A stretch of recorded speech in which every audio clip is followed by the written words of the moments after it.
Now we know the reason why they didn't want you to learn critical race theory, because if you would have paid attention to the history of foundational Black Americans, you'd realize that the same thing they ran on us, they're about to run on every other minority.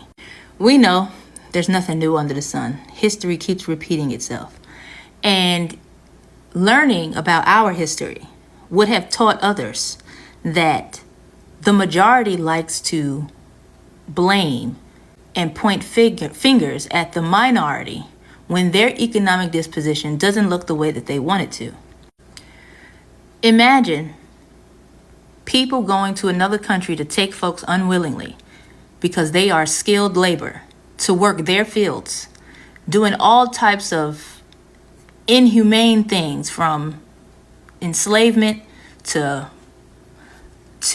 grape to all types of stuff for hundreds of years.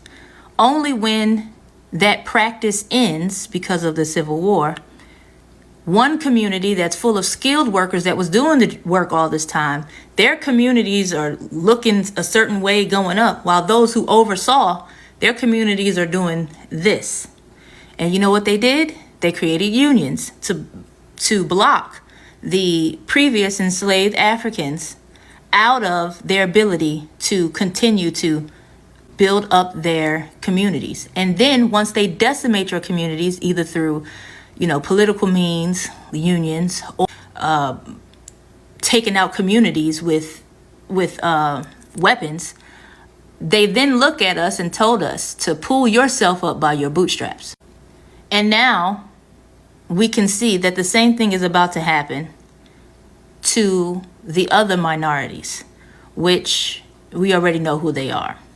The main reason, I believe, is because you are their biggest threat economically. I will give it to you. When y'all come over here, y'all organize. You set up restaurants, you build construction, you do everything and more at a cheaper price and faster. Economically, you were cutting into their pie. And if history serves us right, this is right up that alley.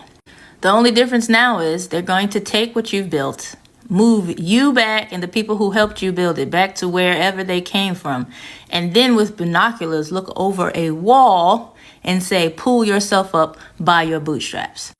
But I'd like to offer this thought. What we're seeing is, it's not everyone's saying it's going to be WW3. No, it's going to be a civil W2, because they're fighting amongst each other. The complexion for protection is not a defining principle anymore, because they don't know who to trust. You know how within the Black community, Malcolm X was part of the Nation of Islam, but he was too much for them. Trump is the same way to the Republicans. He's of the party, but he's not the party. He's speaking a lot of truth to the powers that be already, and he's wanting to pluck up that faction and insert his own faction. So they're fighting amongst each other. It's going to be the same thing. It's just one wants to be in charge and they're wanting to displace the other. Now, does this mean that African Americans, specifically FBAs, need to take it easy and think that, oh, well, they're not talking about us? Oh, they very much are. Remember when Trump said, he was like, they're taking jobs that he's used to seeing Black people have. He's used to seeing Black people a certain type of way. So if that's not how you want to see yourself, then you need to be careful. With immunity being on the table, you need to watch what you're doing. This is not the time. This is not the time to be doing something illegal and thinking you're going to get away with it, because they're going to trump up the charges even more. Free labor has always been part of American history.